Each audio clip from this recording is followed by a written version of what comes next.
All right, we need to talk about a battle, but this isn't a war being fought on some distant field with tanks and soldiers. No, this is a war for the most valuable piece of real estate on the planet, your mind.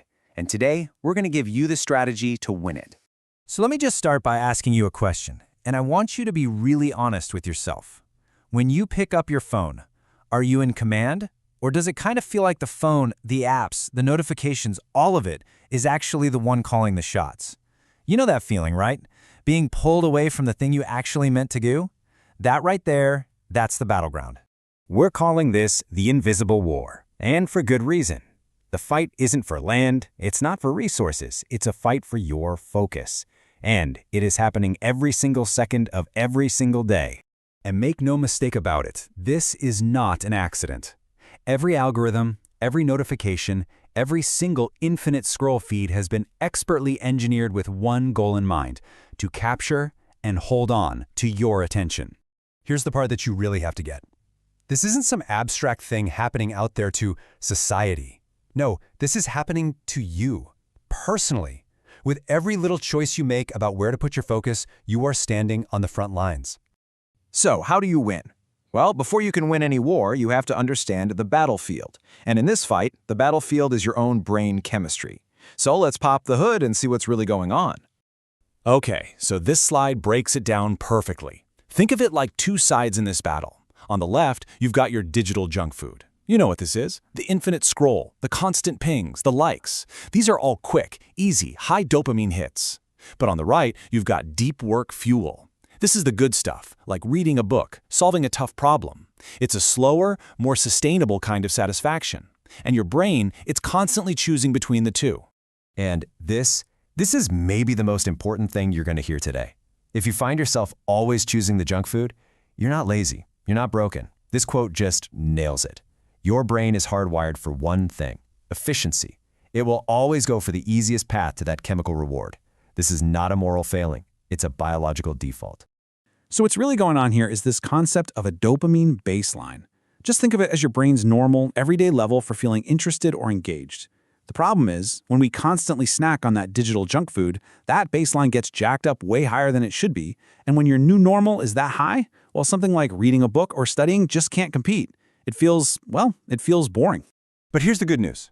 This is absolutely not a losing battle. See, if you're in a war, you need a weapon, right? And we've got a powerful one for you. A clear, simple protocol that's designed for victory. So let's get into the actual strategy. It's a three-phase attack. Phase 1, you starve the enemy. This means you intentionally lower that dopamine baseline by basically being bored on purpose. By cutting off the easy stimulation, you make harder tasks feel more appealing. Phase 2, you prime the weapon. This is all about building up some anticipation. Before you start your work, you visualize what success feels like, and that creates a natural little dopamine spike linked to the work itself. And finally, Phase 3, you reward the victory. After you make some progress, you have to manually link that effort to a reward by celebrating. You are literally teaching your brain that focus, not distraction, is the real prize. Okay, so theory is one thing, but action is everything. So we're going to turn this strategy into a concrete 5-day battle plan. This is how you go from being a fresh recruit in this war to a seasoned veteran of your own mind. Now you got to be prepared for what's ahead. Day 1, it's going to be a shock. Your brain will fight back. It will hate the boredom. Days 2 and 3, that's the resistance. The cravings for that quick digital hit are going to be really strong. But if you can just hold the line, you get to days 4 and 5, the breakthrough. And that's where the magic happens. Your dopamine baseline actually resets, and the act of focusing itself starts to feel genuinely good. Okay, here are your daily tactics. Listen close. First thing in the morning, do not touch your phone. Period. Keep that baseline low. Next, before you start any deep work, you're going to sit for 30 minutes and just be bored. You're creating a dopamine deficit.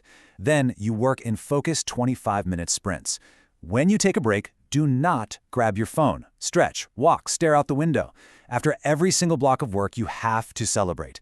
I know it sounds silly, but a fist pump, a quiet yes, you are actively rewiring your brain.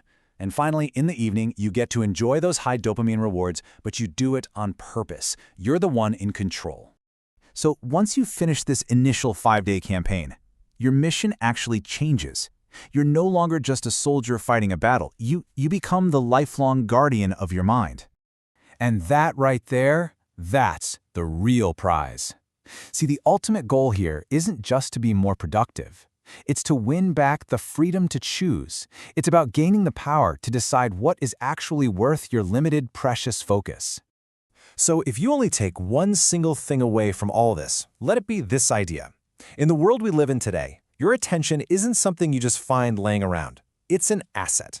And it is something you have to consciously and strategically fight to protect every single day.